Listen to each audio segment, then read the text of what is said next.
2 years after I was born, my mother passed away. In this world, I have only one family member, my father, Musa Ansari. As far as I know, there is hardly any father who loves his daughter as much as he loves me. He gave me both a mother's affection and a father's protection. If I had to choose an idol, it would always be my father. But today, without warning, he pushed me far away from himself. He told me he was fulfilling a promise he had made 21 years ago.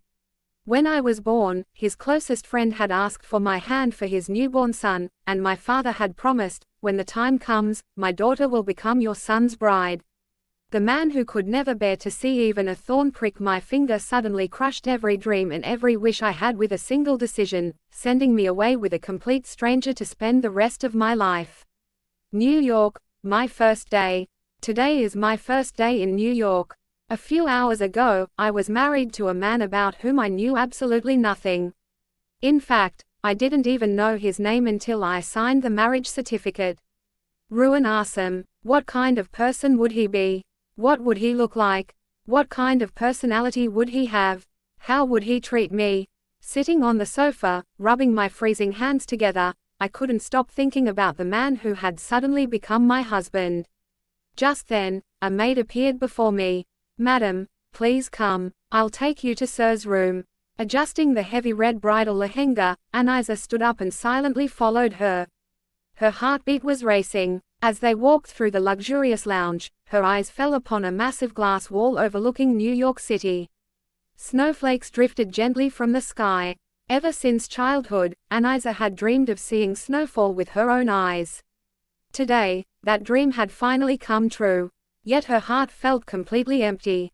"Where is his family?" she asked, taking her eyes off the falling snow.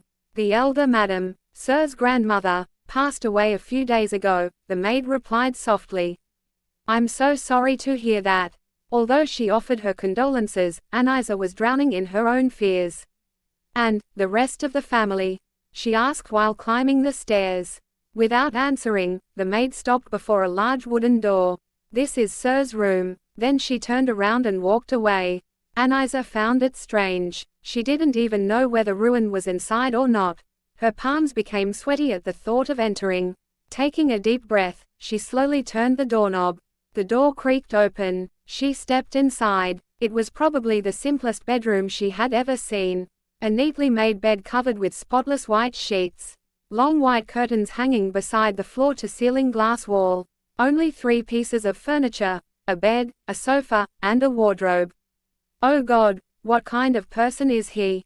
With growing anxiety, she took another step forward. Closing the door behind her, she quietly looked around. Then, she heard a faint sound coming from behind the sofa. Silently, she walked toward it. The moment she looked behind it, her heart nearly stopped. A young man sat curled up on the floor, hiding his face between his knees, trembling with fear like a baby pigeon hiding from a predator. "Is this the man I just married?" The thought echoed through her mind. "Who are you?" she asked carefully. Instead of answering, he buried his face even deeper into his knees. She could hear his quiet sobs. "Ah, Ruwan." She spoke his name just to confirm whether he really was the man she had married. Slowly, he raised his face. Anisa froze. He was breathtakingly beautiful. Golden hair fell softly over his forehead. His emerald green eyes were so mesmerizing they seemed almost unreal. His thin reddish lips trembled with fear, and just beneath the left side of his lower lip rested a tiny black beauty mark. His complexion was so fair it looked as though even a touch might leave a mark. Please, stay away from me," he whispered through trembling breaths. Don't come near me." He looked at Anisa as though she were not a human being, but a terrifying monster. Confused, Anisa couldn't understand how a grown man, nearly 26 years old, could be so frightened. "Ruwan," she called gently once more. "No. Please, don't come closer." He burst into tears like a helpless child. Startled, Anisa instinctively stepped backward until she bumped into the bedside table. A medical file lay on top of it. Her trembling hands picked it up. She opened it. Her eyes stopped on one diagnosis: human phobia. A severe psychological disorder in which a person experiences extreme fear of other human beings, avoids all social interaction, constantly tries to escape from people, and prefers complete isolation. The file slipped from her hands. She slowly collapsed onto the floor beside the bed. Why, Dad, why did you do this to me? The dreams she had cherished all her life dissolved into tears. Now there were two people crying in the room. Ruin wiped his wet emerald eyes with the back of his hand and looked at Anisa with frightened innocence. He knew only one thing. That today he had married a girl named Anisa. But it had never been his choice. The only person Ruin was never afraid of was his grandmother, Durdana Begum. She had been his entire world. She cared for him, protected him, and was the only human presence that never frightened him. Before she passed away, she made him promise to marry a girl from Pakistan named Anisa. Despite countless refusals, she eventually convinced him. Once her final wish had been fulfilled, her time in this world came to an end. Ruin was left completely alone. It had now been 1 week since Durdana Begum's death. During those 7 days, he had locked himself inside his room. He barely ate. He neglected himself entirely. The only word that escaped his lips was, Dadu. Even now, through tears, he kept whispering, Dadu, Dadu. Anisa looked at him with bitterness. I don't know which sin of mine you are the punishment for, she said coldly. Hearing those words, Ruin became even more terrified.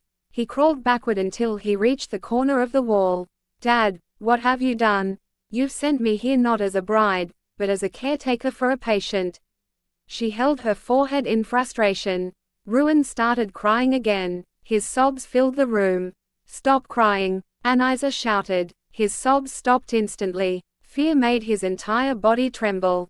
Even the tiny beauty mark beneath his quivering lower lip seemed to shake. Had he not been suffering from such a devastating illness, Anisa might have considered herself the luckiest woman alive. Burning with anger, she stood up, opened the wardrobe, pulled out a simple dress, and walked straight into the bathroom.